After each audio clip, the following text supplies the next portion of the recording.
might think that getting into the IT field is impossible without a computer science degree, but Tech Coach Ralph is here to prove you wrong. Get ready for some jaw-dropping revelations on how to break into this lucrative industry. Listen up, tech enthusiasts! Are you ready to break through into the IT field, but feel like you need a computer science degree to make it happen? Think again! Tech Coach Ralph has some exclusive, mind-blowing secrets to share with you. Get ready to be blown away by his jaw-dropping revelations on how to break into the tech industry without a computer science degree. So get your notepad ready, because Tech Coach Ralph is going to change your life forever. Buckle up, because you're about to embark on a journey to success in the IT field.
Welcome back.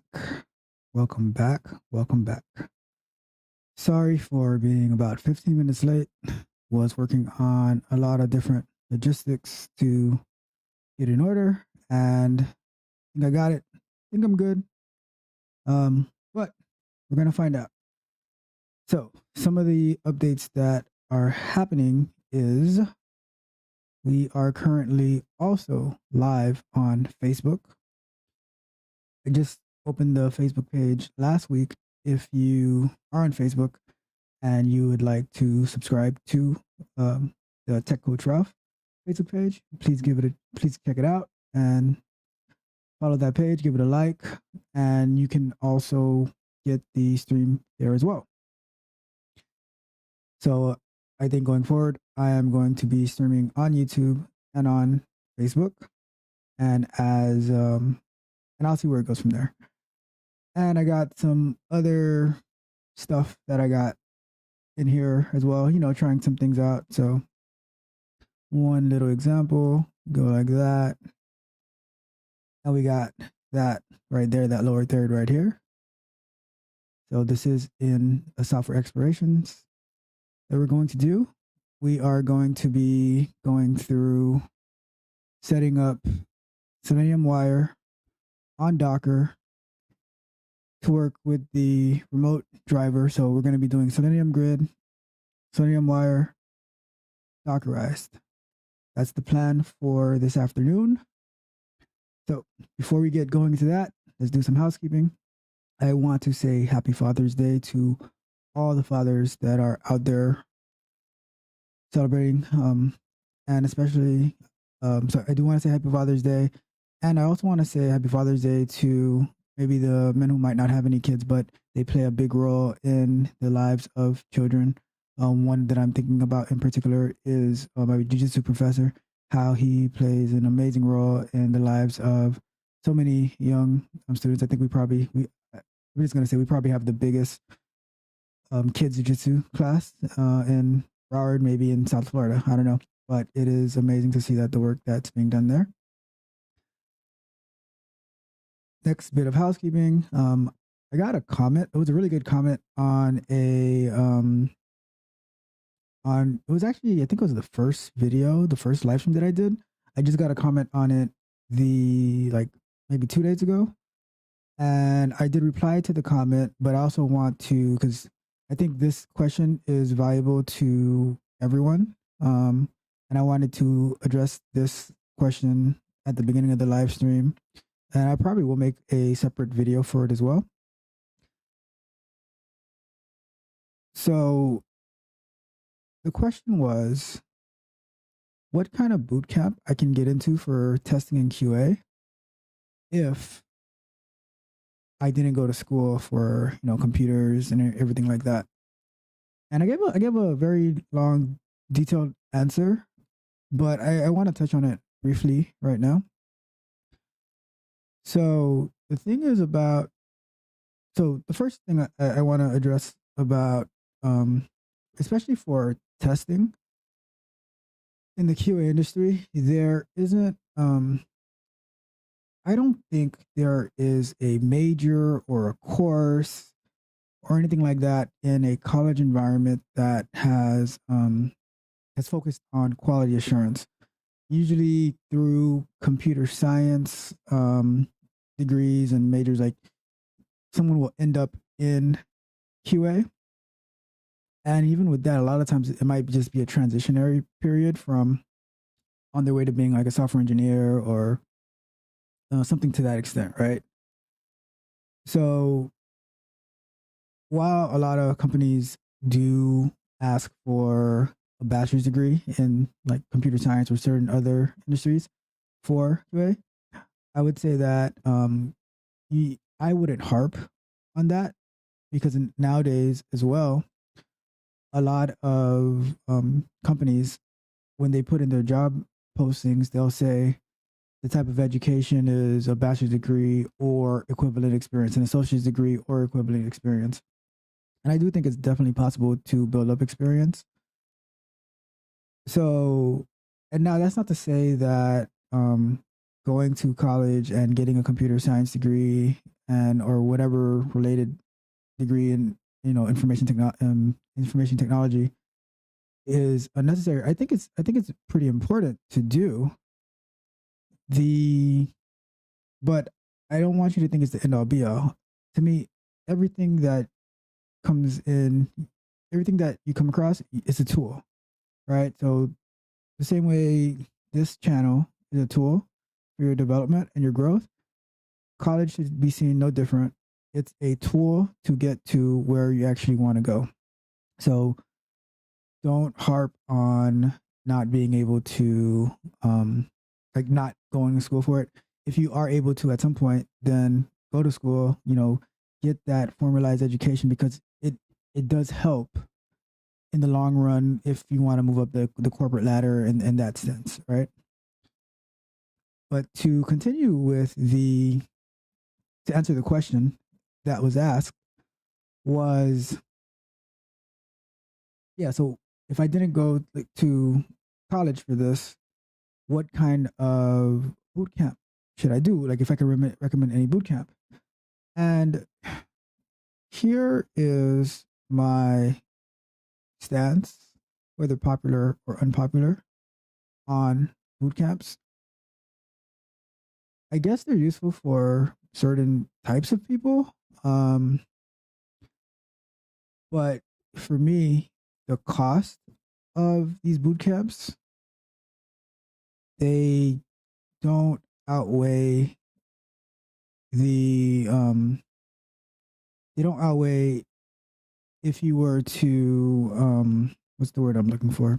If you were to develop discipline and dedication on yourself so you could win, I think it would be one, better for you, and two, a lot cheaper for you. All right. And what do I mean by that? So in answering the question that was asked, I did a quick look up for a QA bootcamp, and the price that I saw for it was about $3,500 to $5,000 for a QA bootcamp, and you'd get access to live sessions, and you could also do it like watching the playback if you can't make the live sessions and everything like that. And so you have access to, I guess, mentors and things like that. I don't know if they spoke anything about job placement. I think when places or boot camps say they guarantee you job placement, like even some certain like vocational schools will guarantee job placement.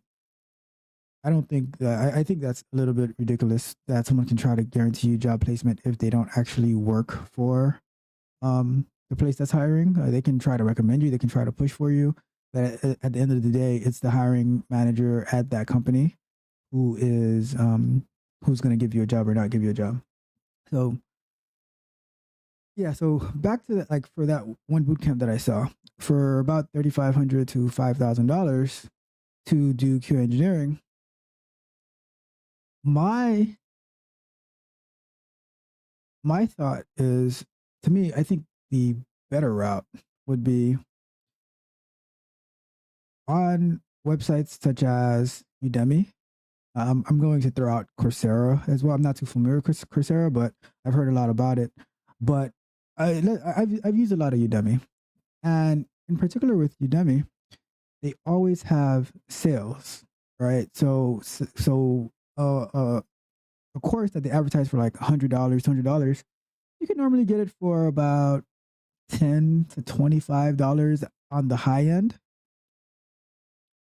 And those are very detailed courses.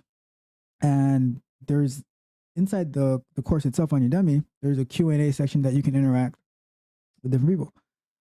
But additionally, a lot of these courses, I can't say in particular for a QA course or any other course, but I know some courses that I took, such as the Python course and the full stack course. They do have a Discord server as well where you can interact with other members of the group and you can ask questions and all that. And they even have you assign like accountability partners. So at the end of the day, it's really up to you whether you want to do it or not. Because if you need to go to a boot camp for somebody to push you, now once you're done with that boot camp and now you're out on your own, where's the motivation to actually do the work that a company would be hiring you to do? Are you going to be complaining about it? Like, oh, work. Oh, it's Monday. Oh, I got to do this. Oh, is that the type of attitude that you're going to have, that you need to be pushed to do a boot camp, to finish a boot camp, to learn what's going to be beneficial for your career? Is that where we're at? Or do you have that discipline to say, I know where I want to be, and I am going to create the schedule that I'm going to finish this course that, let's say the course is 50 hours long, right? I'm going to finish this course in 3 months. So I'm going to dedicate like, I don't know, 4 hours a week. And on these days, I'm going to work on it for an hour, 4 days a week. And I'm going to do the projects and everything like that so I can get this course done. If I get stuck on something, am I going to utilize the resources that they give to me? Or am I going to maybe leave a comment on YouTube? Or I'm going to join the live chat about someone who's talking about QA and ask questions, and maybe I can get my questions answered? Or am I going to schedule maybe a coaching session to see, I need some help in my career development plan. I want to do the work. I just need a little bit of guidance because I've never been there before. And I do think, like, when you make that type of commitment, I believe that you will, one, have better chances of succeeding, because it's you who's doing it. It's not somebody who's forcing you to do it. If you want to get somewhere, and to me, you have to get there on your own terms. You need to be the one driving, because when you let somebody else drive, they might end up taking you to a whole bunch of different places that you really don't want to go, and waste a lot of your time and a lot of your money. So it's all on you. It's all on you to the work that you're going to put in to get into wherever you want to be. So that's my answer. There are resources available to get you where you want to be a lot cheaper than going the route of an expensive boot camp where you might not even want to be there in the first place, and then you lose a bunch, and then you waste a bunch of money. So if you want the detailed plan that I'm sharing with the person who left the comment, feel free to email me at Ralph@techcoachingwithralph, and I will definitely get back to you. You can also leave me a comment, and we can interact that way. So with that being said, we are going to get started on the show. So for the show, what we're going to need is our Chrome browser, of course. We're going to need Docker installed. I hope you have that installed. If not, you can always follow along on the replay. So we're going to need Docker. Whether you're using it on Windows or you're using it on Mac or you're using it on Linux, it doesn't matter. You just need Docker. Eventually, probably in our next Sunday live stream, we will be doing this on an AWS EC2 instance, installing Docker and getting Selenium-Wire to run on that instance. So a lot to come. So, enjoy the ride. So what are we going to do now? Okay. And I was trying to get a timer to display on screen so we can take a break at every 25 minutes after we get into the code, but did not get that to work yet. So we are going to use our old trusty phone again. And then hopefully next time we can get that on-screen timer working so we can just have it showing up in the display over here or something where we can say, all right, now it's time for us to take a break. We've been doing a lot of coding. Let's see if there's anything that we need to address. So let me get my timer on. I'm gonna put it for 20 minutes. And let me see, what else do we need? So I have Docker open, I have PyCharm open. So yeah, we need PyCharm. We need a project that has Selenium as part of it. What I'm going to, let me see what I have here.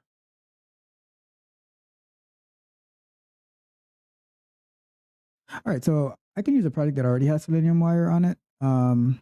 The M3U8 project that we worked on this past Thursday and on the prior Sunday, we had already implemented Selenium-Wire on it. We're not going to, so we don't really have to do any much coding, very minor changes to the code. What we're going to do is use that same code to run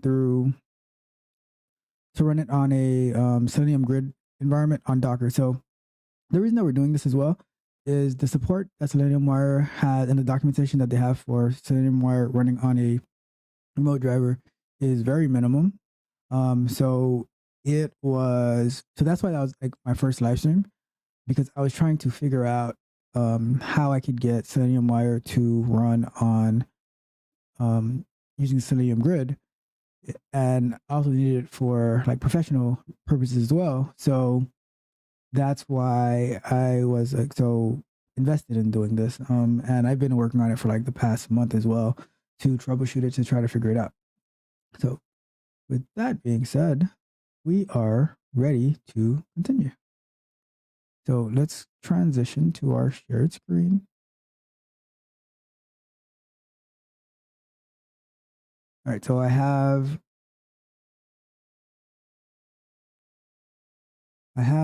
Selenium.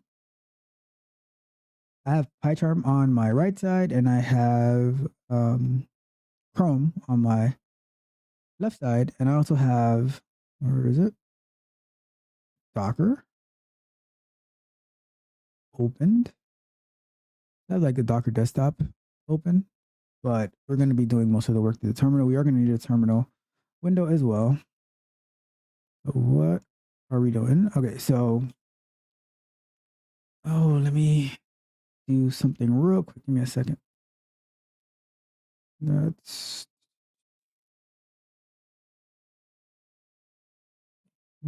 do this. Let's see if I can get this like that.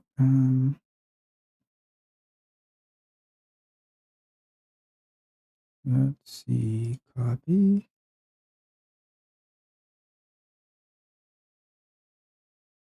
All right, one more. Hey, sometimes you just gotta get it as you go along. And let me see.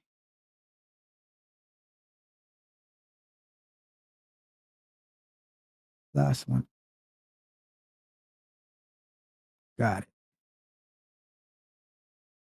We are good to go. Okay, so let me make sure this is working.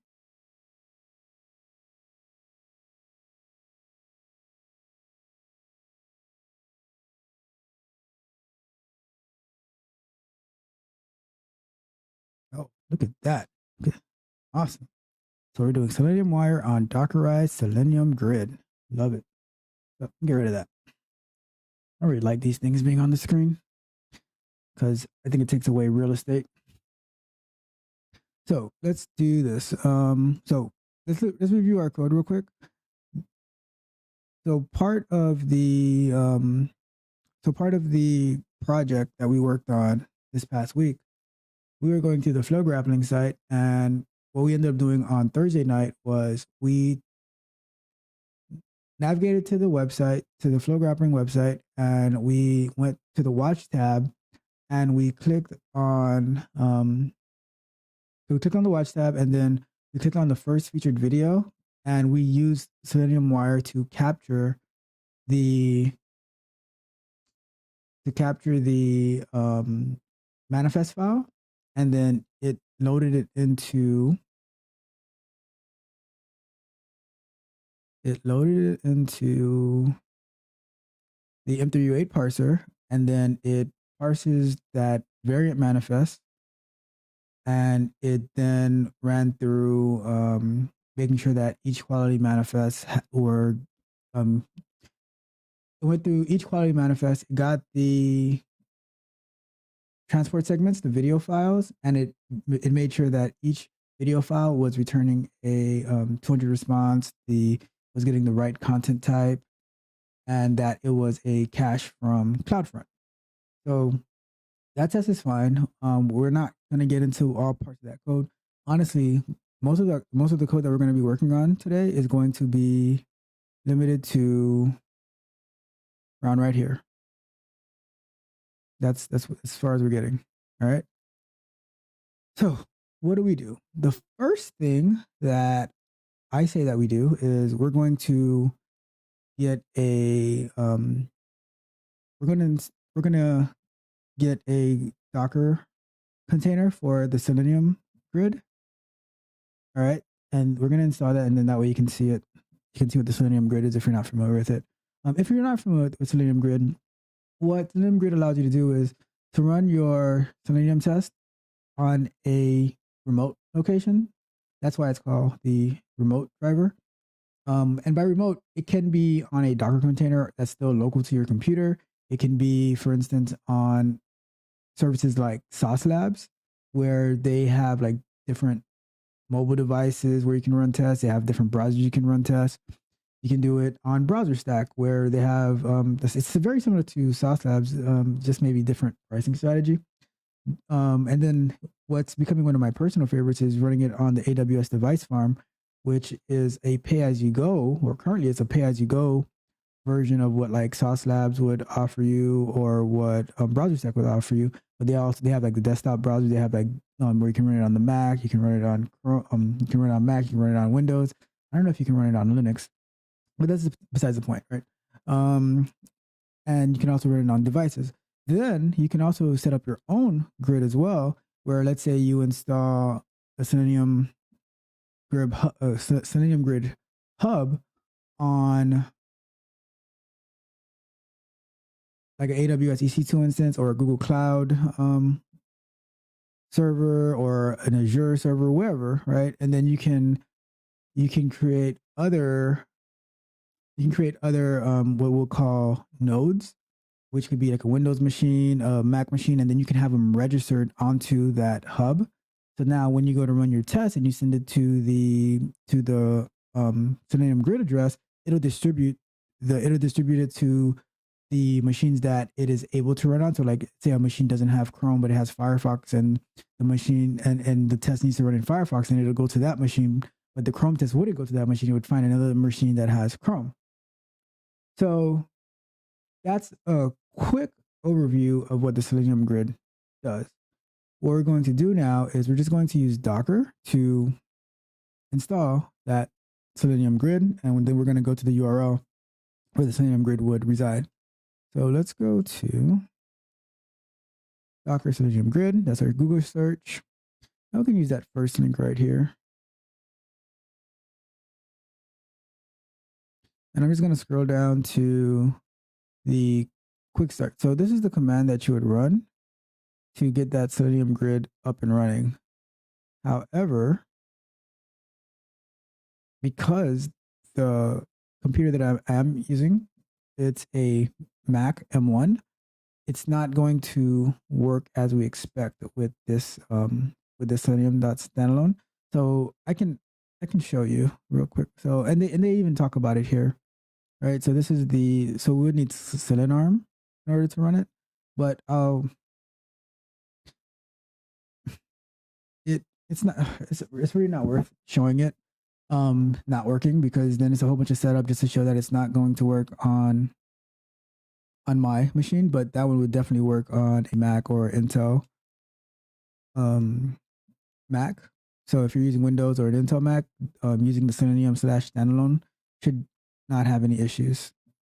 That's what I used to use when I was on a Windows computer, and when I was using the older MacBook Pros. So let's go here. This website for the Docker Selenium. And I just need to, I'm going to copy this right here for Chromium. So Docker run, remove when it's done, and all of that. So I'm going to copy this. I'll need to type the whole thing out. And I'm going to get a terminal window.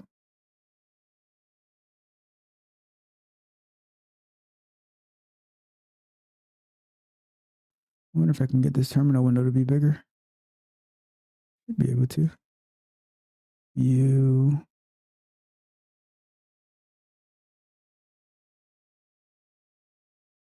All right, Command plus. All right, so we are going to paste that command. So Docker run port 444, 5900, 7900 are being exposed. And it's going to get the latest version of the Selenium standalone Chromium. All right, we are going to run it. And my Docker command isn't found. Oh, that's because I have the $sign at the beginning of it. I'm pretty sure that's why. Start from over here. I know I have Docker on the machine. Try it again. All right, there we go. So now it's pulling all the files and layers that it needs to set up our container.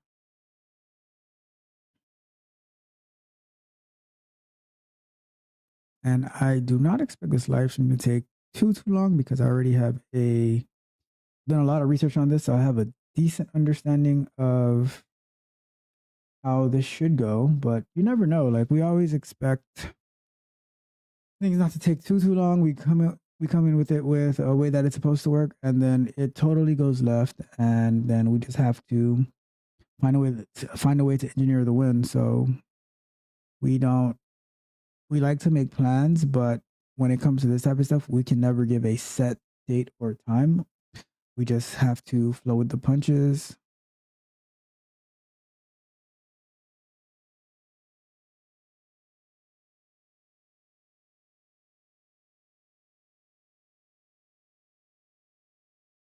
All right, so it's getting it started. And one thing I like to do is put the parameter of -d on it, so it can be detached. But just so you can see what's going on here, I'm gonna leave it for now. And what I might end up doing is reverting the driver to regular Selenium, so you can see it run on the grid before we actually have it run through Selenium-Wire.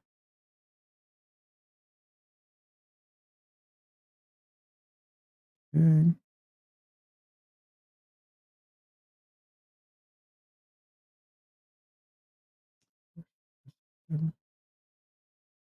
So let's do this. 10 minutes. Of course, I forgot to start the timer. I was on it, but didn't start it. So I'm setting it for 10 minutes. And then we will take a break and we will move on. All right, so we have our Selenium Grid running. And what we're going to do, so we can see that it's up and running, we're going to open up a new browser. And let's go to, I think we can go to 0.0.0.444. And I believe that should, there you go. So there goes our grid. That is our Selenium Grid. And we have, so we have Chrome available on the grid because that's what we set up. We set up the standalone version of Chrome. And like if you needed to, you could set up a version that would have like Firefox, Chrome, if you're on a Windows computer, have the IE set up. So, and then they're all in a pool. So when you send a test to run through the grid, it can decide which one is which machine or which browser like that it needs to be. It's gonna know how to distribute it. So let's do a quick change to this just so we can see it actually run on the grid. Because if let's do this change first, right? We're gonna go to remote.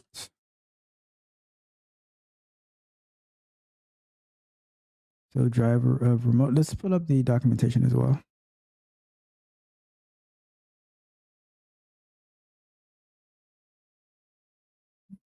Turn this like that. All right, cool.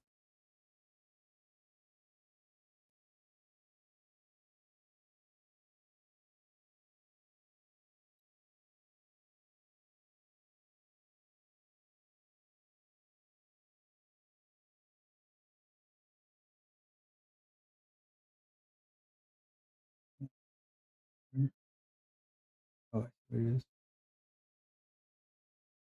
Okay, there it goes. All right, so now we scroll down to where they're talking about the remote driver.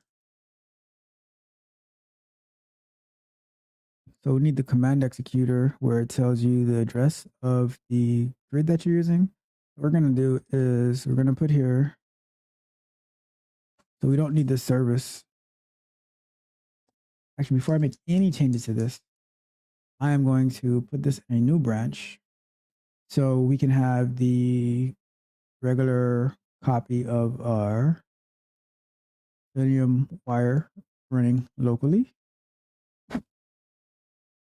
So we're going to call this one Selenium-Wire on Docker. Call that branch. Selenium-Wire on Docker. So that way I'll push it up after. And if you want to see the code for it, feel free to clone it and do whatever you need.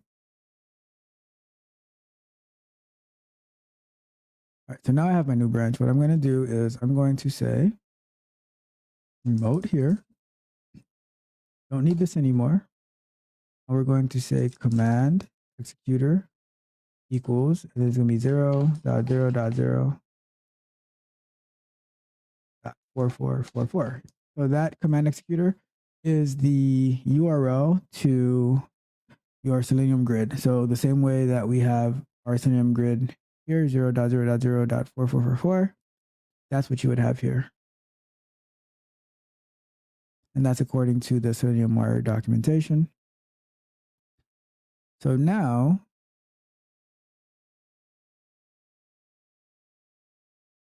let's give it a run. Just so, and it's definitely gonna fail, because if you were to watch our very first live stream when we were troubleshooting this, this is like pretty much where we were, and it failed immediately. So let's give it a run. Oh, I think I have something wrong in here.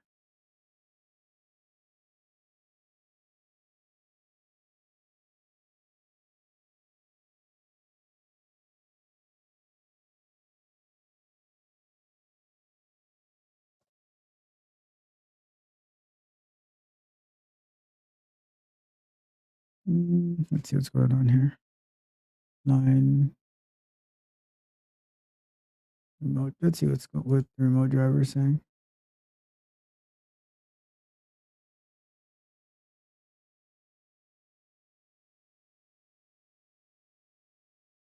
So I guess it doesn't need options here. Let's just get it to do something here. Driver, WebDriver, Chrome.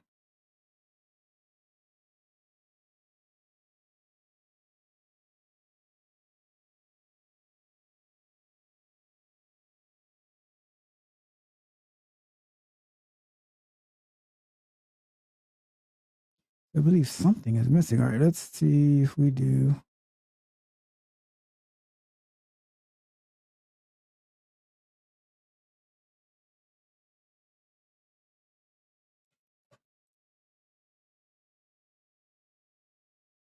Just add the Selenium-Wire options. And we'll say, let's just do Selenium-Wire options equals an empty dictionary. All right, let's give that a run, see what happens. What? Driver.webdriver.remote.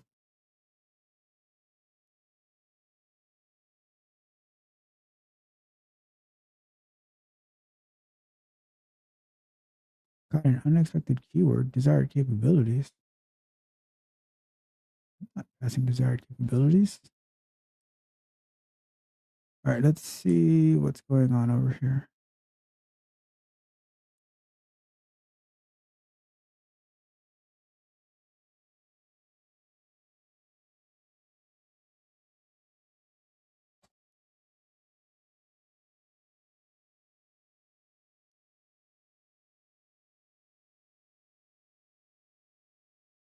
Strange.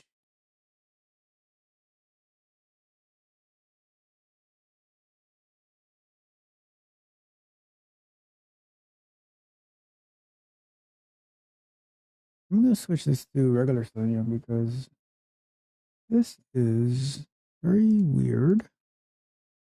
Let's do this. Let's go to regular Selenium,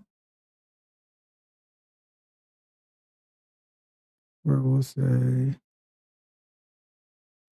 comment this one out and say from Selenium import. Actually, I'm going to do import WebDriver as OG WebDriver. And I'll keep this one commented in. I'm going to say from over here,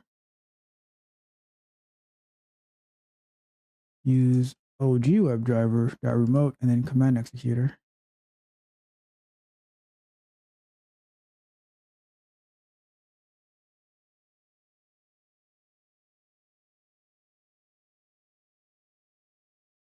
All right, let's look at some documentation real quick because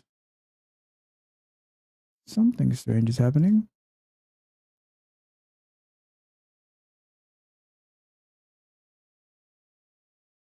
So let's look at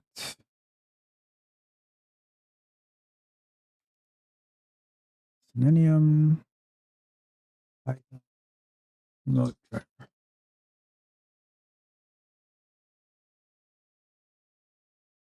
So we look at the remote driver, Python command executor.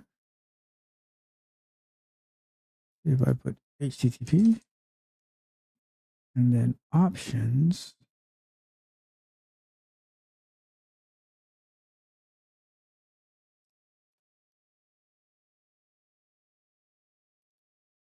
okay, so I know you need the options so you can specify which browser it's running in, but I don't know what this desired.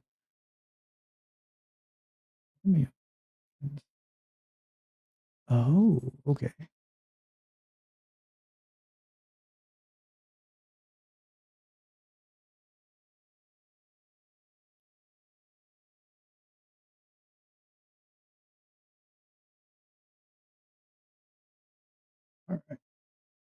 10 minutes is up. Take a sip of water.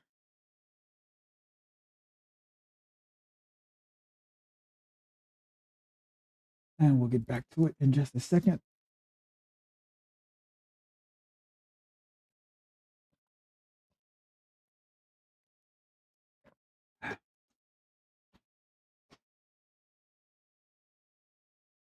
So we are trying to figure out what is going on with this. We're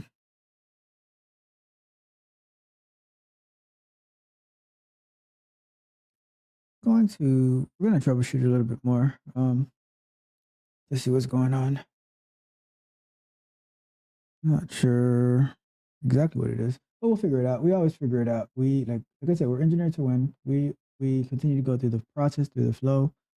That gives us the best result. So we're not worried about it. And I think we can just hop right back into it right now. I don't want to waste any more time.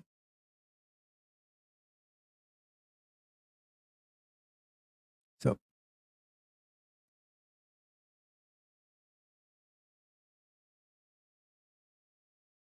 let's look at our code here.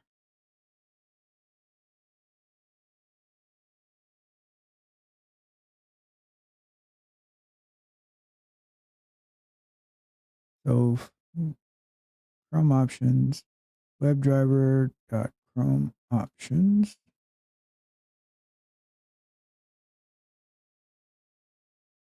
Let me try that over here.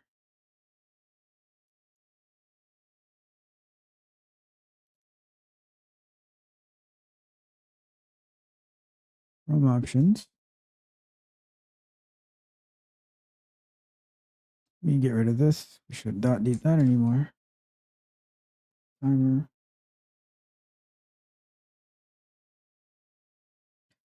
And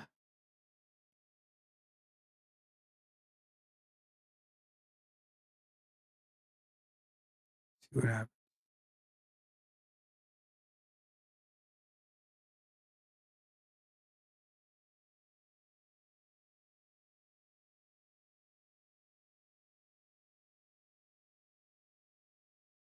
Why is it already getting that error?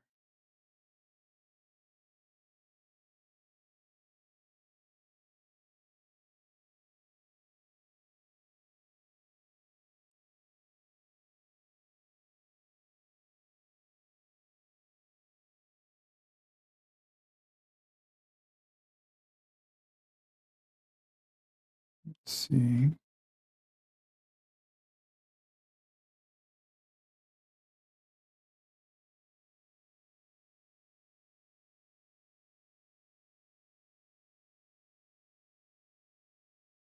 Let's see what's going on here. From Selenium, import WebDriver. Chrome options equals WebDriver.Chrome options.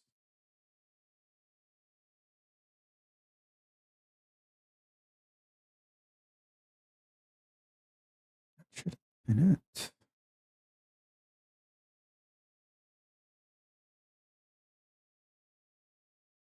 Driver. Okay, driver equals OG WebDriver.Remote command executor.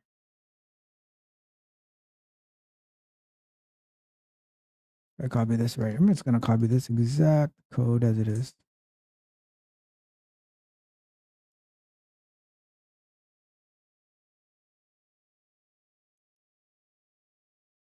That should not be happening. I'm going to remove this right here. With the same exact code. What?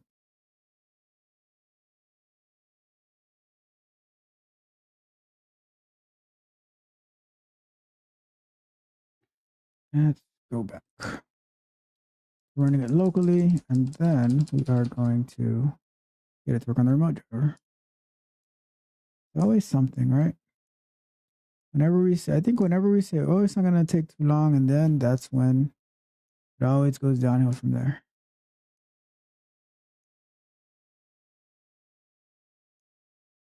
We're going to do this right here from Selenium-Wire. So we're going to do from Selenium import WebDriver as OG WebDriver.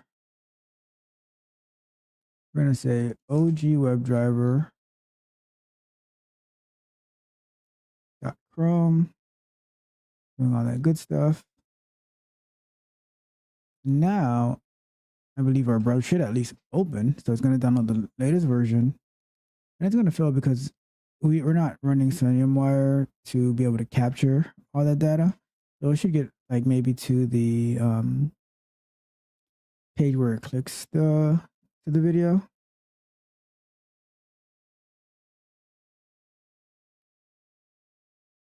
So to confirm that's working, then we can continue working on the remote driver.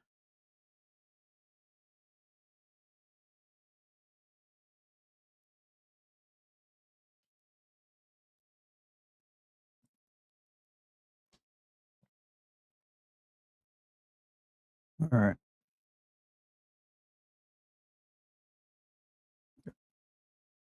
We got to that page, and then now it's going to probably fail because it doesn't have it's not running Selenium-Wire to be able to capture the manifest and all that stuff, right? So we know that's working. But now we need to get it to run on the remote driver. I'm going to copy all that out. And I'm going to say remote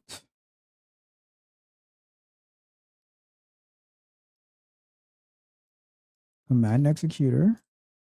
We're going to be using the Selenium Grid that we have up.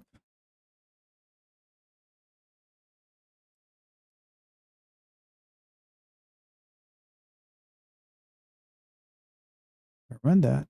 That should give it a work.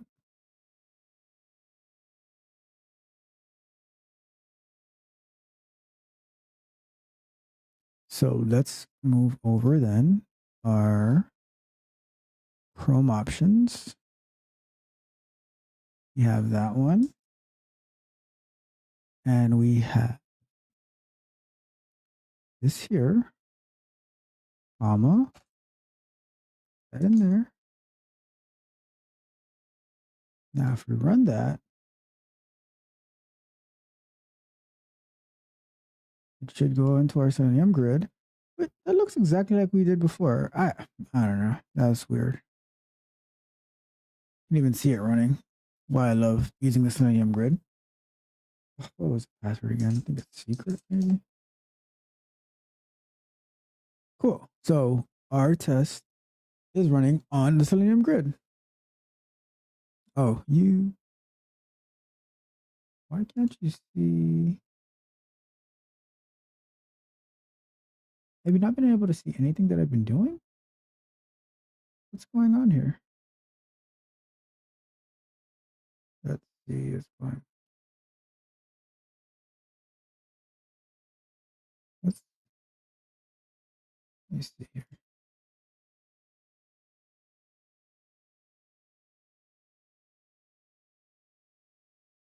Hmm.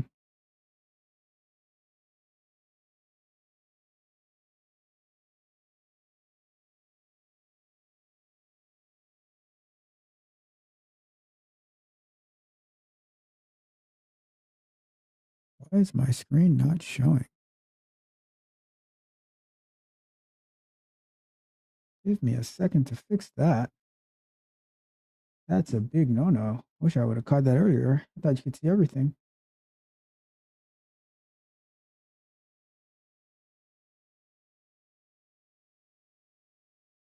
Let's fix that problem.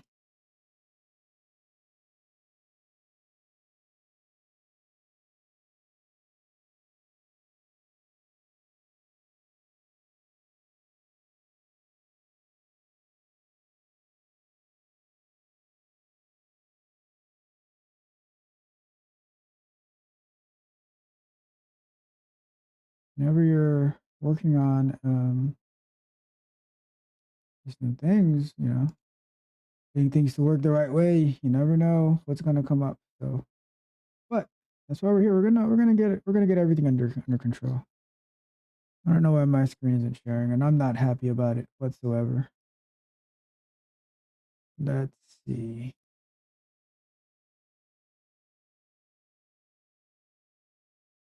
Settings. Why is my screen not here?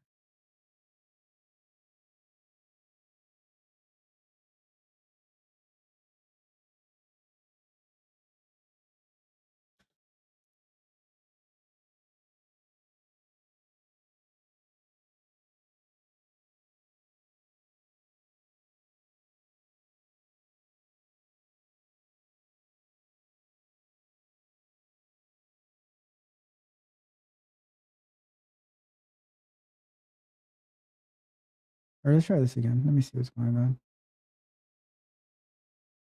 Let me see if my mouse is moving. Okay. Oh, all of that, and you didn't see anything. Oh my goodness. So, quick recap. I was trying to get the Selenium-Wire to run on the RemoteDriver, and I'm not even here. Where am I? It's a mess.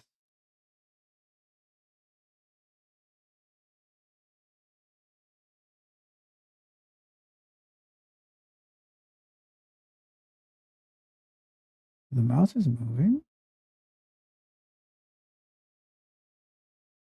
Oh, I see what happened. All right. All right. I'm back. Crazy technical difficulties. Whenever you're implementing new software, you're going to find your own bugs that, as much as you try to test it, it's inevitable. So, but we're back and we are at it again. Like I was saying, we're trying to implement the Chrome. We're trying to implement Selenium-Wire to run the remote driver, but we're having some issues with it. I think it was probably with this Chrome options, the way that it was being set. And I have it on WebDriver instead of, let me see something. I put OG WebDriver here. Let me try it one more time. And that way, now you can actually see it happening when it's going. So let me press play. Let's close this out.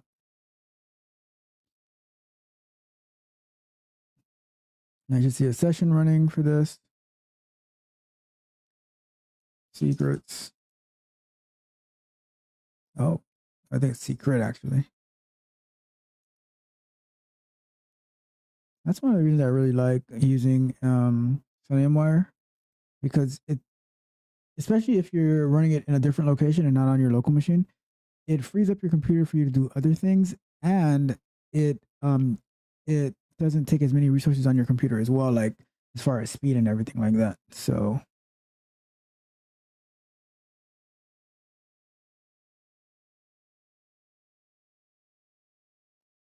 let's see what's it doing. I think it's probably stuck on the last one. But this is it running on the Selenium Grid. We don't need to get stuck over here. What we do need to do is stop this.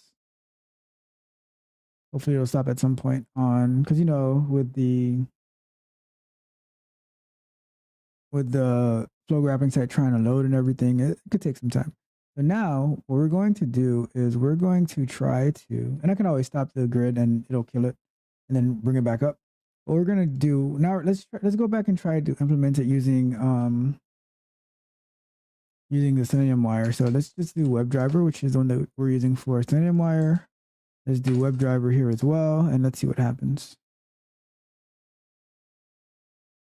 Let me see. All right, I'm gonna kill the Chrome driver, and then I'm going to so I'm gonna kill the Selenium Grid, and I'm gonna start it up again.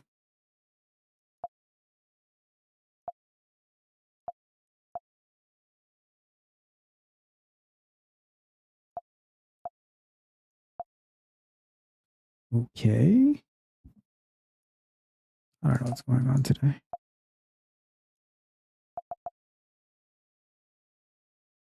Use another.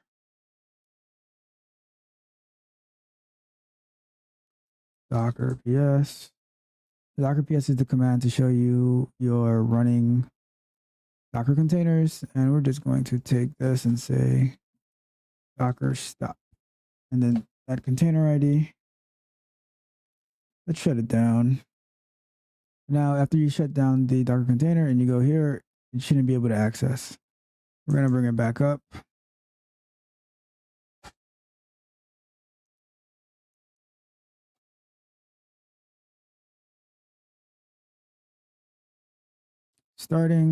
It started. So now if I go back to this page, it should give me the Docker container back up. So now inside of our Python code, let's try to change this to, so now it's going to be using Selenium-Wire. Okay.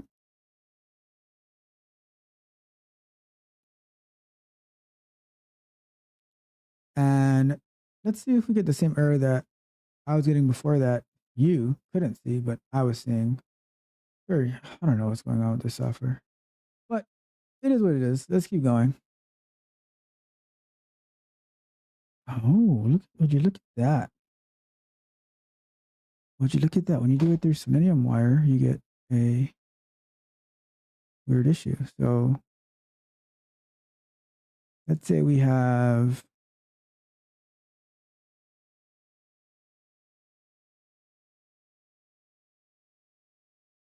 SW options. I'm going to copy exactly how Selenium-Wire has it to see what happens, because we shouldn't be getting this error.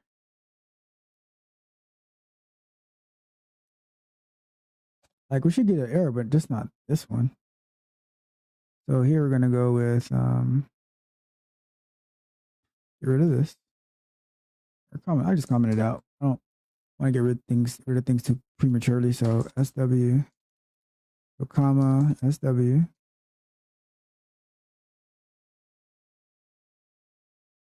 And our options, apparently. We're going to name that options. If I run,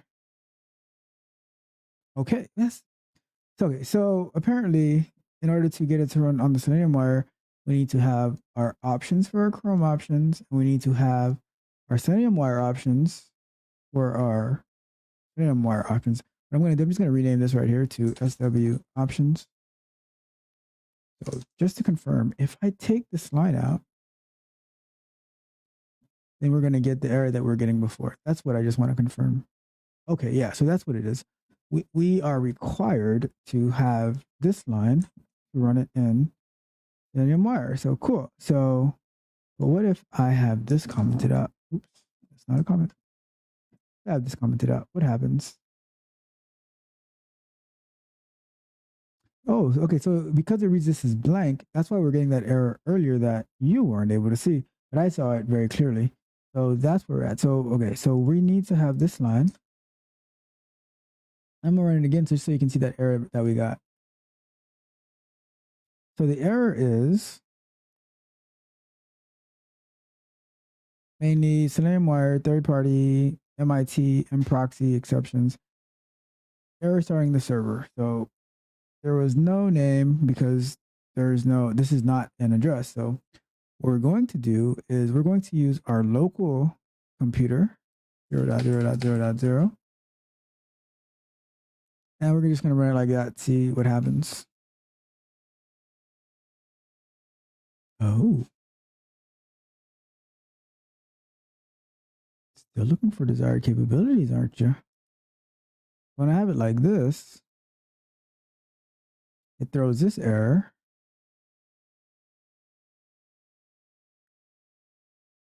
But when I have an IP address in there,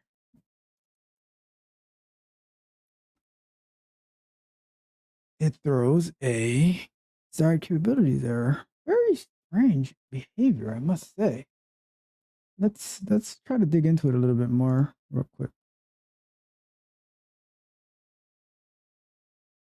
If autoconfig is true, then okay. If autoconfig is true, then set the desired capabilities.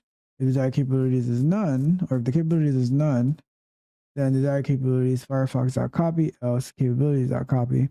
But I think the error is kind of happening because we're not setting any desired capabilities at all. So with that being said,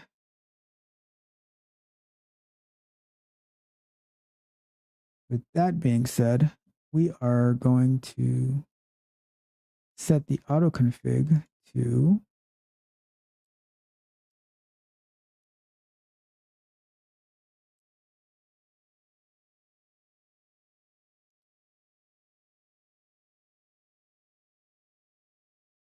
false.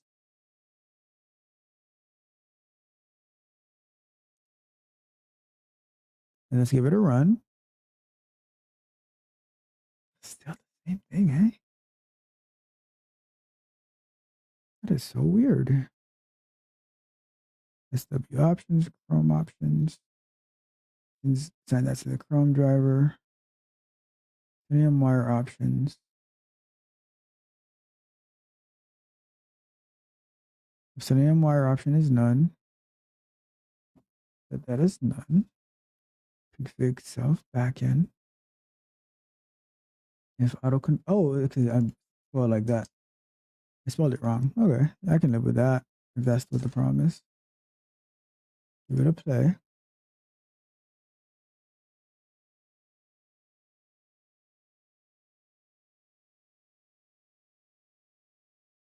I think I did click on it the first time, but I just didn't see it.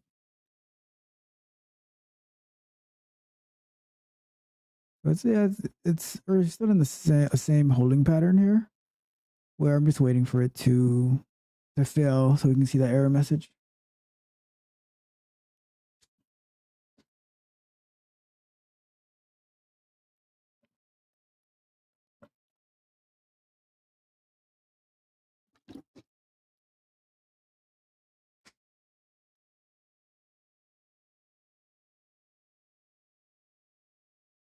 All right, it is break time. Oh, I really wish I can get that timer up on the screen.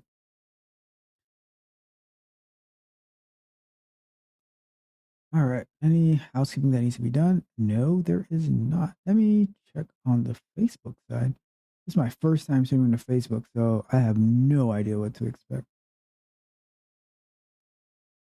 And of course, on our first time streaming to Facebook, we had that little technical difficulty where the screen wasn't even showing. Imagine that. I don't know how this Facebook thing works. Let's see.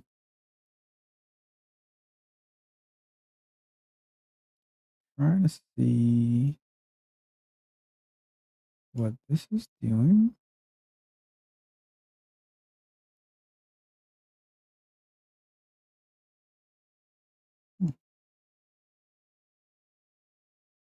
See that I'm live.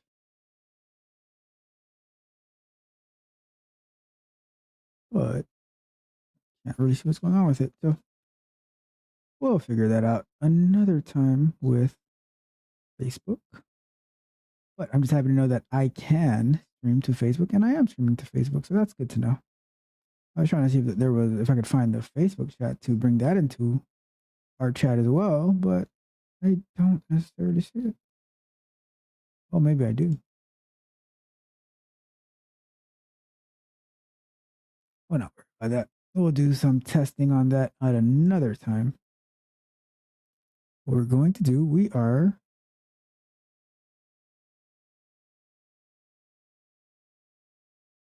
to keep going. I have an idea for later on in the week that I don't want to bring too much into this show.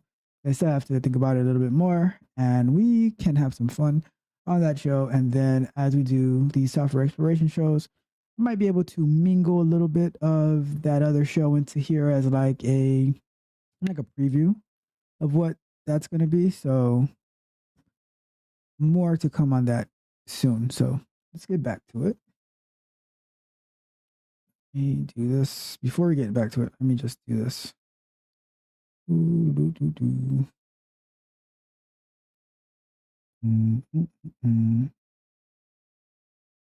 Fix this and we are good to go.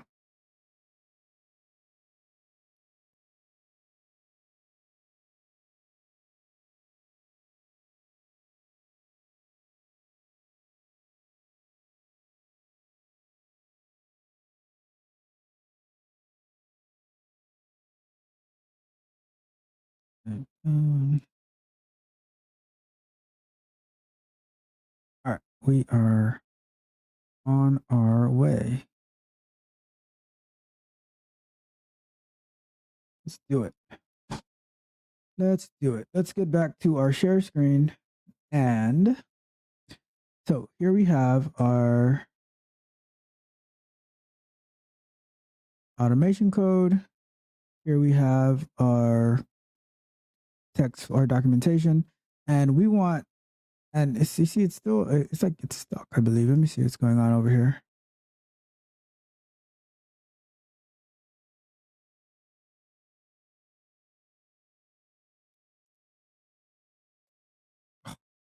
Putting the wrong password in there.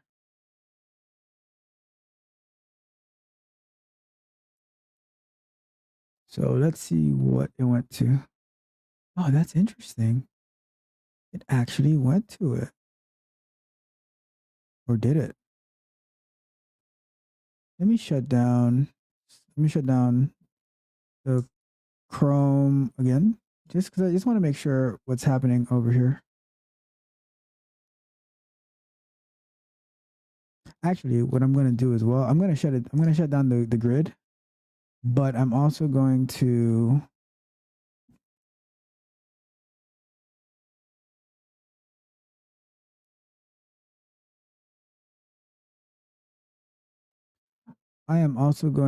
put in some text inside of the code to see like what's happening. So let's say we do print go to site, print, click on watch. So that way, if it actually does it, then I know that it is working.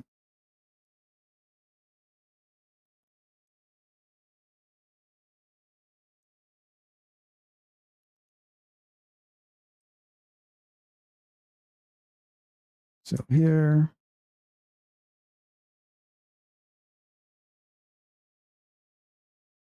click on first featured video. And then I think we're good from that point. So I'm going to start back my Selenium Grid. And we are going to, so we're back on here. I'm going to run it again because I am kind of curious to see what exactly is happening.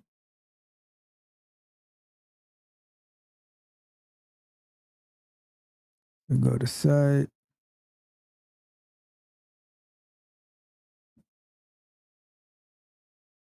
Let's see here.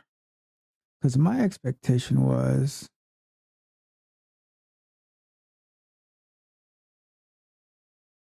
their homepage is okay. Okay, so we're on the homepage, but I don't believe it's actually clicking. It is clicking on watch. All right, am I using the right driver? Because something is fishy to me. Something is extra fishy to me. Because I don't believe it should be working with the Selenium-Wire.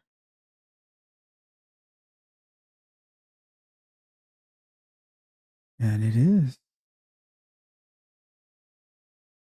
All right, so let's see what this error we got.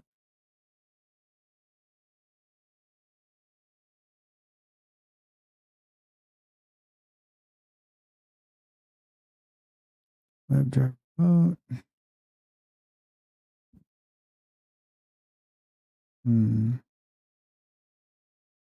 Wouldn't you want to be saying Selenium-Wire over here?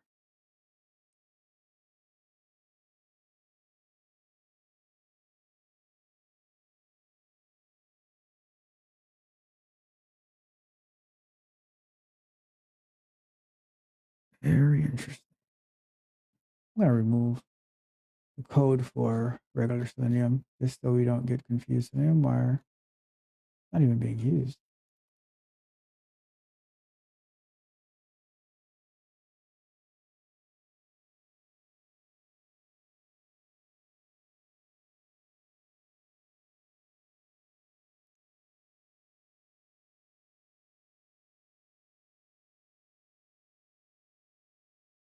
Oh,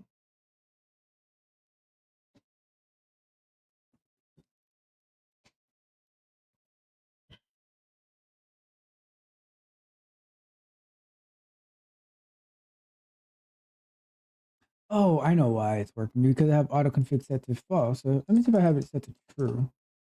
What happens? Because all right, when it's set to false, it's not going to capture anything. So if I was to do, all right, let's do. Okay, now all right, I see because I have it set to false. So false, it's like it's not even going through the proxy. So I'm going to show you what I mean. Now I remember. Okay, so whew, thought I was going crazy for a second there. But yeah, like when I have it set to false, it's always gonna like run through it. Let me see where I have that demo code. Let's copy this right here. Just log the request after you go to the home page. Let's say we wait time dot sleep 10 seconds, right? And now we put in this code right here. So if Selenium-Wire was working, it would capture this code right here. But because we have the autoconfig set to false, put it as false so you can see this. Because it's set to false, it's just going to bypass the whole proxy. It's not going to use. It's not really. It's like it's using regular Selenium, although that we're using the code base to Selenium-Wire. And to best illustrate that, when it goes to like try to get this right here, print out the request URL, it's going to be empty because it doesn't have any of that information.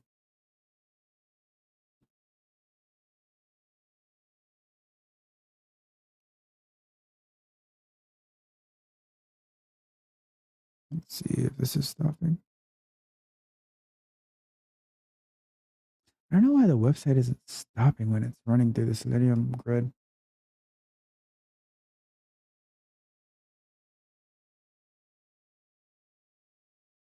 I don't know if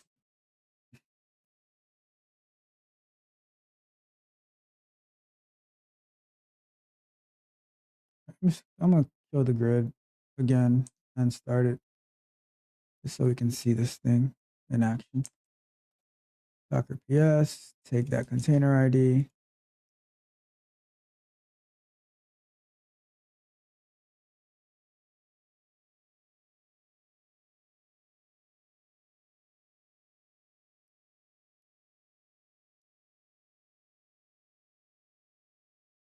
So we're gonna start it back up.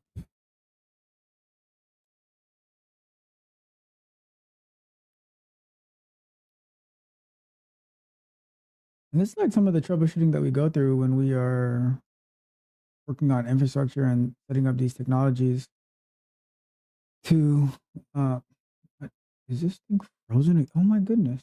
What is going on with my screen? You know what? I might have to end this and go at this another day because my screen capture is not getting.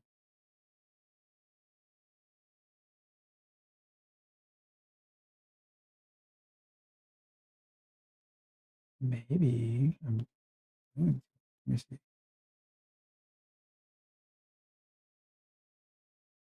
Let me check my. No, I seem to be okay.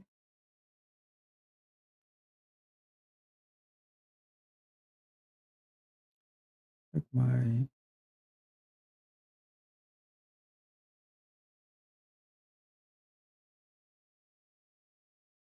Breath.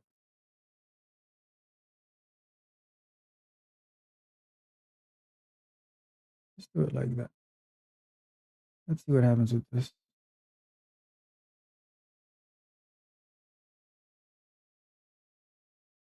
Because I don't know why. Like my screen keeps freezing for some reason. I'm gonna put myself over.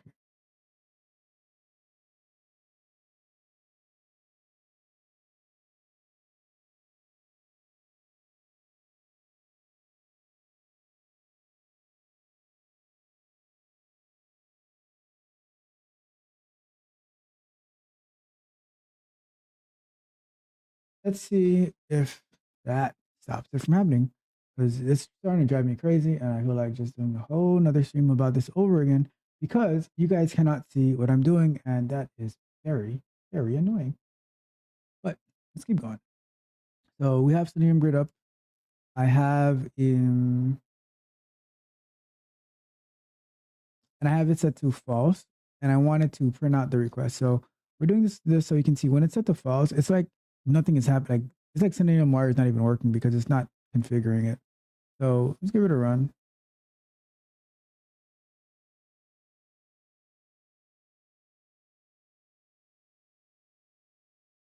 And it's going to go to the site, but the question is it going to capture any data? If we want to see it, we can go here.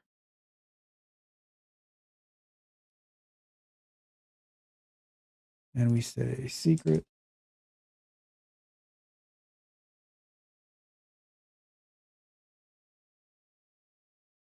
I have it waiting 10 seconds. And then it should actually capture the data, but see how it totally skipped that and it went to watch? Because it's not actually, like Selenium-Wire is not actually being configured to capture any data. So that is what we were trying to fix last time, right? That's what we're going to get to work today. So here we go.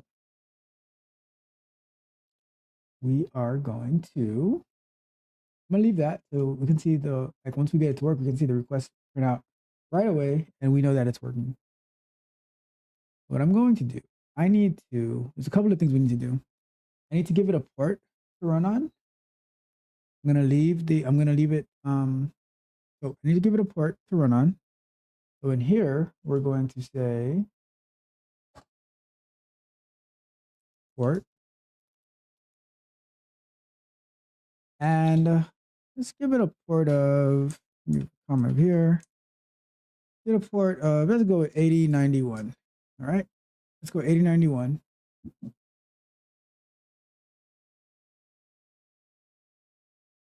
So that part is good. So now the next part that we need to do is set up our, we need to set up our Chrome options to properly proxy.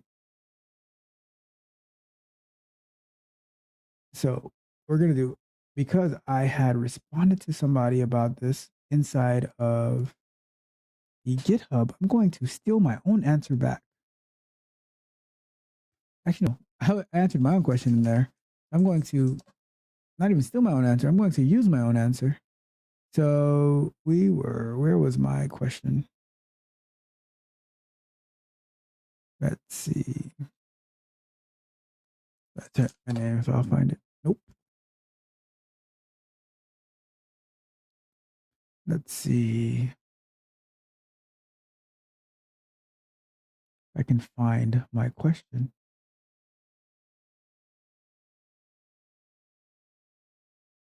How are these sorted by? Okay, so it is sorted by newest. Oh, there goes my question. Ah. So when I was talking about this last summit, I thought might have had some breaking insights on this. And I asked my question, and then somebody said, "Oh, do with you hub IP," and they gave the code. Like they sounded very like they were sure about what they're talking about. When I tried it, didn't work at all. Okay, whatever. Because then I found that they had a question right after me saying, "I'm new to Selenium-Wire. How do I do this?" So, whatever. But after spending time working on it, I saw that you need to add a argument to the Chrome option saying what's the proxy server that you're going to be using, and then use that same port on the options, right? So this one is going through the EC2 instance, but we're going to do it to be local to Docker. So there's two things that we need to do. We need to do this configuration inside of our Chrome options. We also need to restart Docker, and this time we need to do a networking thing with Docker so that the Docker container can speak to our host. And by it speaking to our host, that's how it's going to communicate back and forth between the container and our regular computer. All right. So let me copy this code first.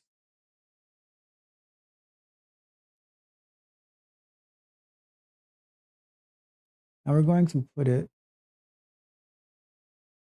after that. And we're going to have to change this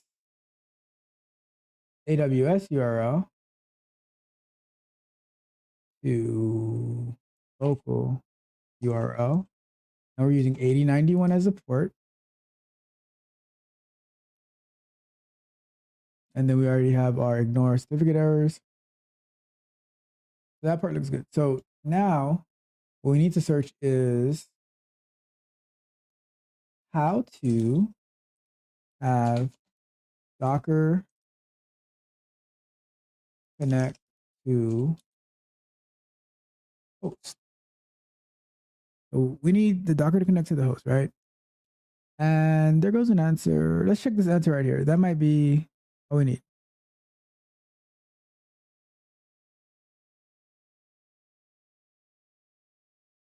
So in our configuration,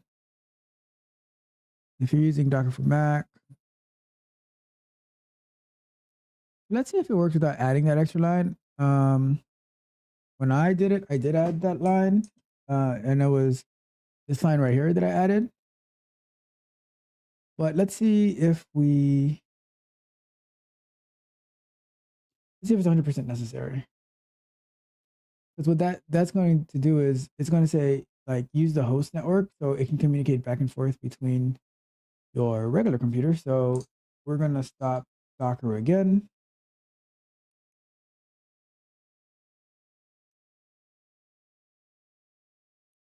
Docker PS.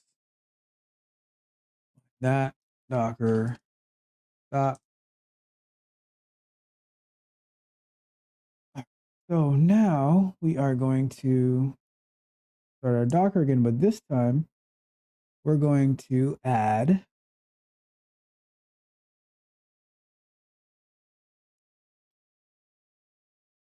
actually, no, I'm going to run it again because I wanted to do it without adding it first. So let's see what happens. We are just going to take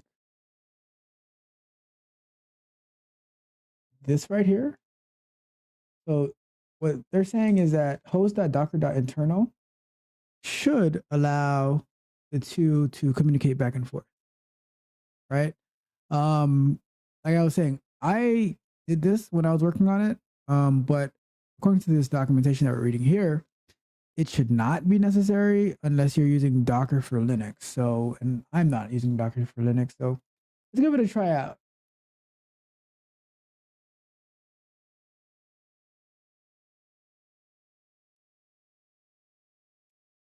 So that's the local URL. And that is the 891 that I should be using. So let's give it a try.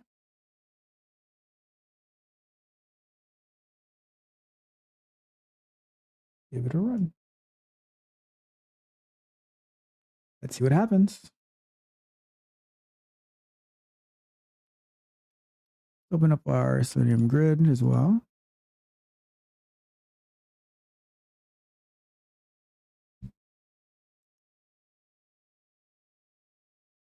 Oh my goodness, what's with me in this name?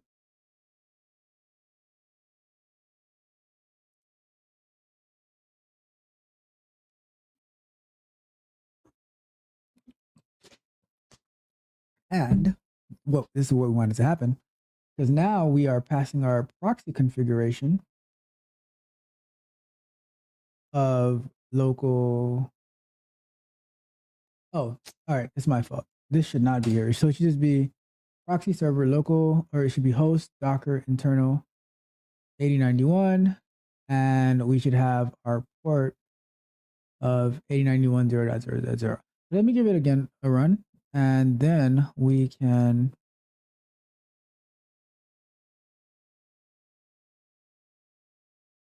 I don't know why it's not stopping here, but I keep doing it this way because it should automatically stop on its own.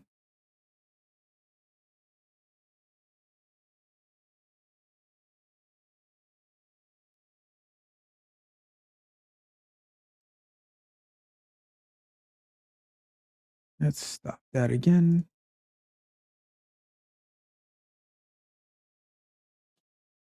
All right.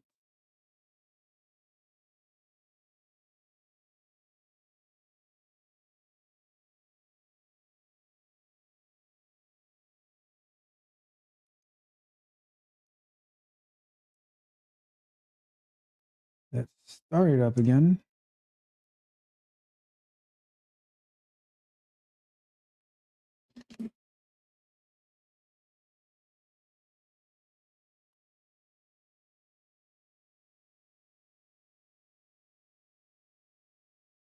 All right, so let's give it a run. Let's see what happens. I'm suspecting it to fail because that would require it to run with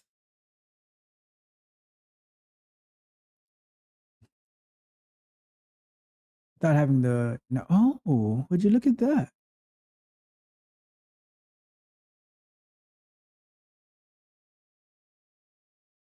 Well, it got me. Let's see if it's gonna capture that network data for us. That's very exciting. It reduces a little bit of the configuration on the Docker portion of it at least. But we can still do it so you can see how it work if you're because the thing is like depending on the why didn't it capture the data though?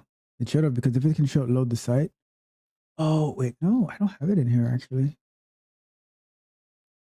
I don't have scopes in here. I do have scopes in here. That's why. So let's remove the scopes. It wasn't gonna work on the last one because it the page couldn't load anyways. But because I had the scopes in here, that's why it wasn't displaying this. But it's interesting. So because we're on the Mac, we don't need to do the Docker configuration to we don't need to do the Docker configuration for the host for the Docker container to send to communicate with the host. But we're still going to do it because, like, let's say you get into a Linux environment where you're running these, where you have this setup, you are going to need to have that command ran in order for you to get that tracking. So after we run it again, we're going to set that up.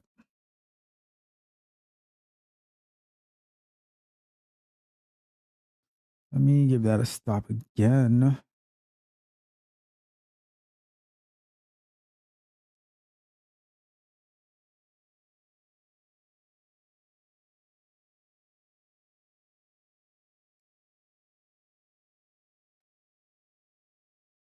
Stop that.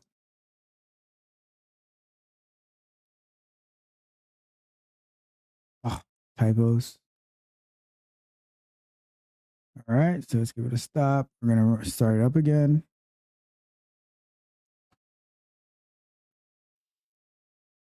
And then we are going to, now we're going to run it. We should be able to capture some data. And after we do that, then I'll just throw in that Docker code, or I'll throw in the networking code to get the host for Docker. And I think we can wrap it up at that point. We don't have to go too long today.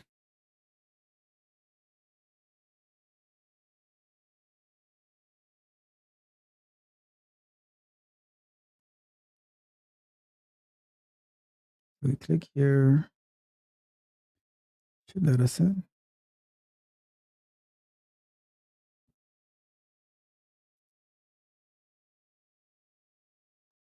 So now we should get some data from the request tab that should be flowing in because we removed our scopes of limiting it to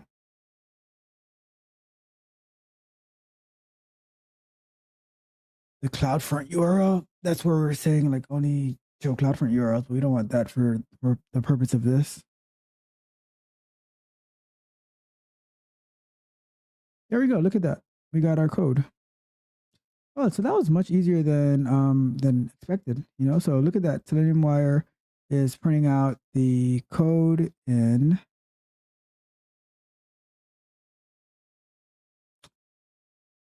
in our console, and it's giving us our, what were we asking it for? Our content type, our status code, and the URL. Beautiful. This is perfect for what we wanted to happen.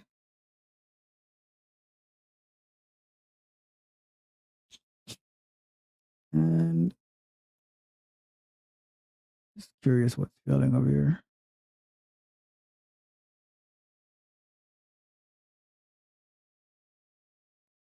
Okay. All right, so it didn't get that dialog to close. That's not what's important, because the important thing is that we're getting our request being logged in the console from SeleniumWire on a remote driver. So by us being able to do this, that means that we can do it pretty much anywhere that we have our Selenium Grid running. We just, we might have to have some type of configuration. So this is like a configuration that on a local Docker instance. So what we're doing is we're sending it, we're saying the proxy address is host.docker.internal, so it can be get the incoming request. And this part right here, the address for the SeleniumWire proxy is the address of the machine that's running SeleniumWire. It's not the address that the Docker Hub is on. It's not the address that a Docker node is on. It's not the address of a Jenkins or TeamCity agent is. It's the address that SeleniumWire is executing the test. Right? So that's what was the biggest confusion of the configuration. And by trial and error and a lot of time and dedication, we're able to find that this is the configuration for it. Now, to add that last bit to Docker, so let's say you're not on a Mac or on a Windows and you're on an actual Docker computer or a Linux machine that requires that that network configuration. This is what you'd have to do. Where do we see it? Let's see. You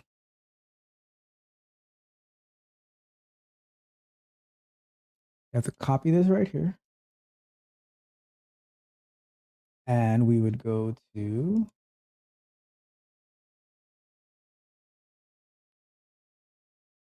let's stop it one more time.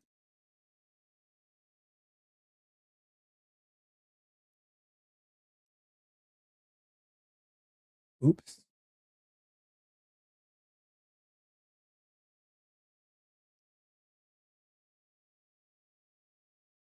Okay. Oh my goodness gracious.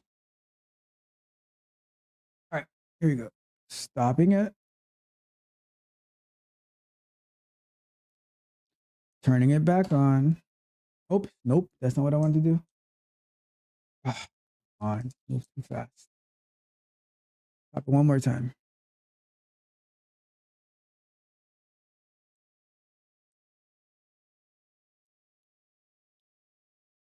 All right. Stopping that. And now we're going to add this little line to the network data. And then we should still be able to run it exactly like we were running it before. And when testing this out in another environment, it worked even better than I expected. So that's amazing.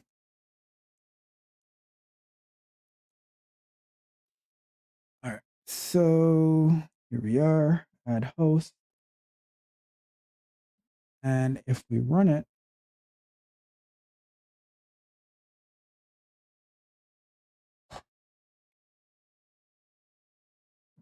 all right. So now we come here, we should get the exact same result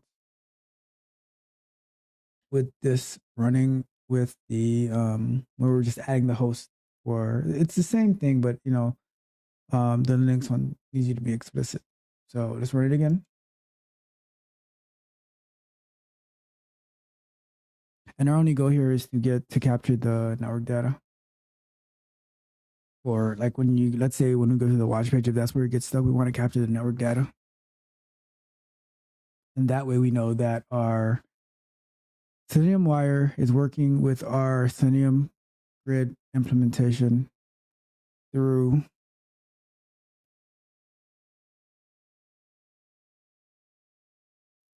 our Python code. Let's see.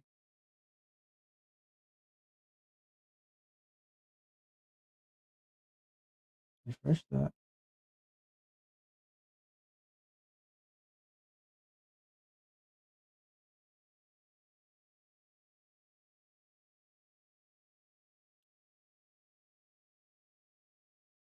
And let's put this in here.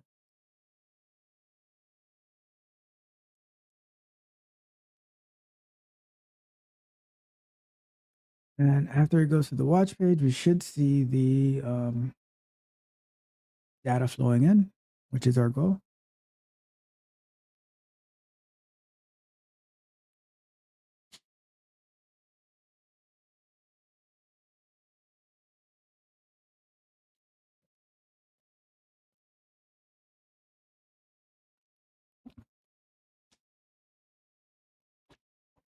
Perfect.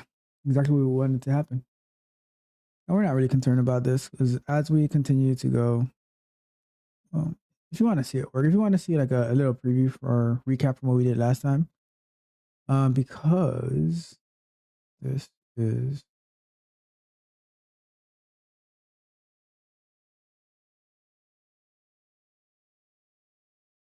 I'll close that for now just so we can see it get to the next step and have everything running through Selenium-Wire.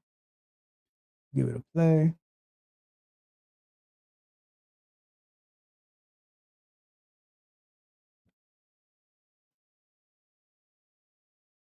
Oh, I should probably stop this.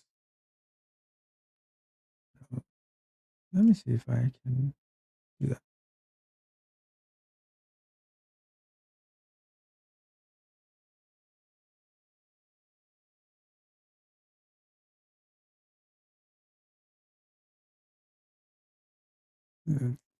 Here.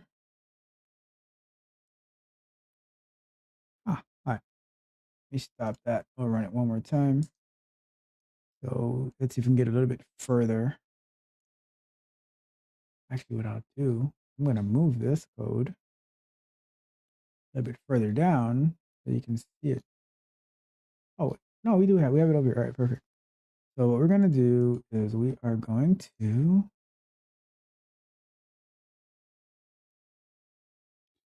docker ps.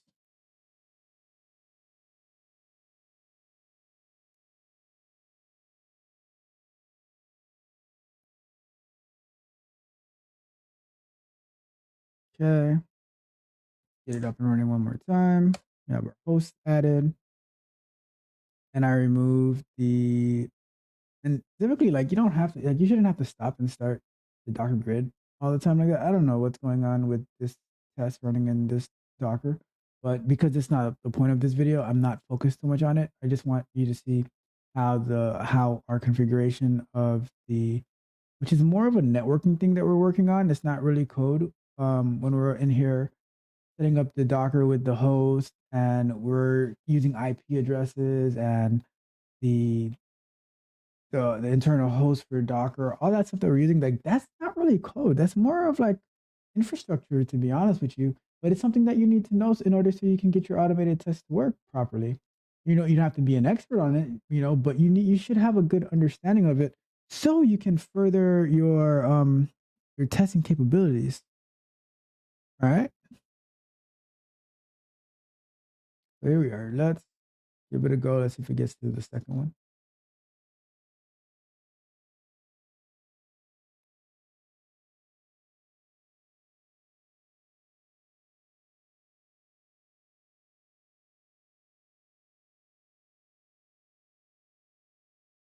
All right. Pull this up.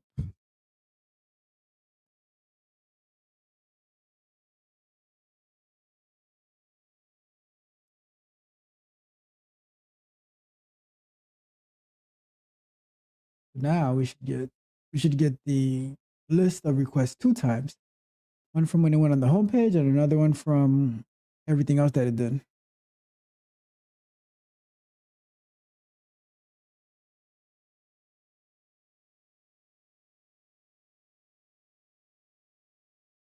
Okay.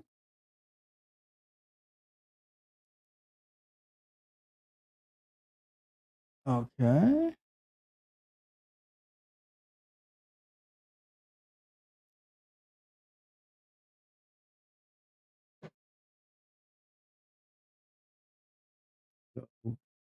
Watch. So let's see. Do we get it a second time?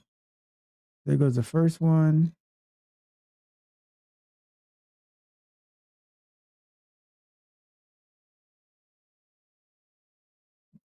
We know it's from the first featured video because it got to that page.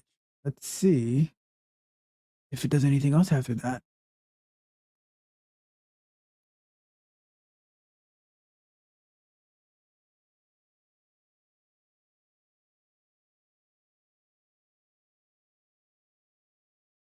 Okay.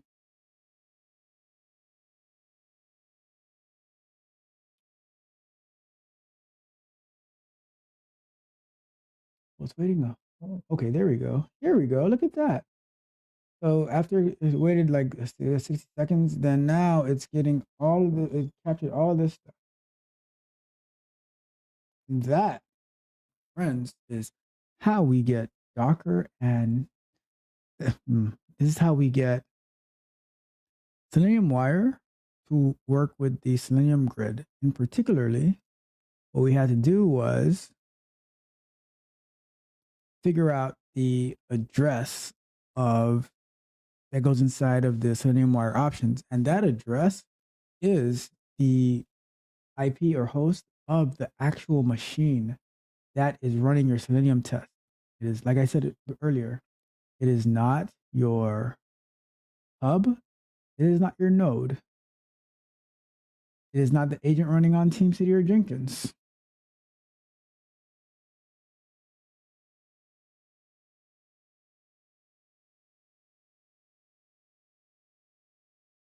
One more time, if you didn't hear me, when it says the address for your Selenium-Wire options, it is not your, it's not your AWS EC2 instance per se. It's not the Selenium node. It's not the Selenium Grid. It's not the TeamCity agent that's running. It's not the Jenkins agent that's running. It is asking you for the IP of the actual machine that Selenium-Wire is installed on that's going to be running these tests, because it can be a bit process heavy. So that's the key, right? When you have when you want to be able to test, like capturing the network data like capturing the network data so you can be able to use it within your test, like we did on Thursday, where we used the Selenium-Wire to capture the manifest. Now we also need to be able to run that in a like grid-like environment, and that's why we're doing this now. So in order to do it, we configured the address for the Selenium-Wire options. We configured a port, and we said the autoconfig is false. All right. And then we also had to add some Chrome options to say the proxy server, and this is key. This is why it doesn't work every other time when using it with Docker. We set the proxy server incorrectly, because if we put 0.0.0.0 for the proxy server, the machine that is running on in Docker is going to be looking at itself. But putting host.docker.intern is looking outside. And that's what we need in order so our Chrome, our Selenium-Wire test can run on a dockerized version of Selenium Grid. All right. Next time, what we'll do is we're going to start making our ways to AWS so we can, and what we'll do in particularly is we're going to install Docker. We're going to install Docker. We're going to install Docker Compose. I think we'll install Docker Compose as well. And then on that EC2 instance, we're going to configure the security group so we can get the public IP of our server, and we're going to open up a port on the security group. So, and it'll be very similar to what we have going on here, so that it can communicate back outside. So it'll pretty much be the same. We're going to push that GitHub. We're going to install Python on that EC2 instance. We're going to pull in our GitHub repo, so everything can be running on that EC2 instance, and that way we can successfully configure it and test it out. So without further ado, I do thank you for bearing along with all the technical difficulties that we had today. But we had to iron them out. At the end of the day, we got the win. That's what's important. We're always engineered to win. It's like that's all that matters to us are the results. Whether it takes a little bit longer or it's a little bit faster, we just want to win, and that's what we did today. We started off very rocky, very shaky, but we finished off strong. That's always the goal. I hope this video helps you in whatever it is that you're doing, whether it is for motivation to figure something out, or this is the walk that you did for something that you're working on. Whatever it is, let me know in the comments. Share this page with your friends. Subscribe to the page if you haven't already. Hit a like. Hit the like button, and let's just keep going. We're going strong. Got new things coming out every day. So look out for it. I'm excited. Hope you're excited as well. And until next time, friends.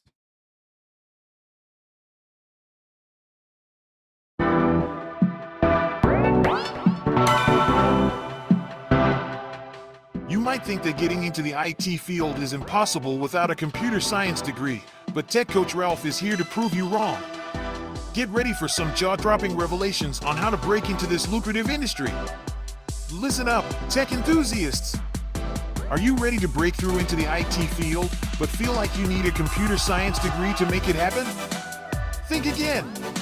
Tech Coach Ralph has some exclusive, mind-blowing secrets to share with you. Get ready to be blown away by his jaw-dropping revelations on how to break into the tech industry without a computer science degree. So get your notepad ready, because Tech Coach Ralph is going to change your life forever. Buckle up, because you're about to embark on a journey to success in the IT field.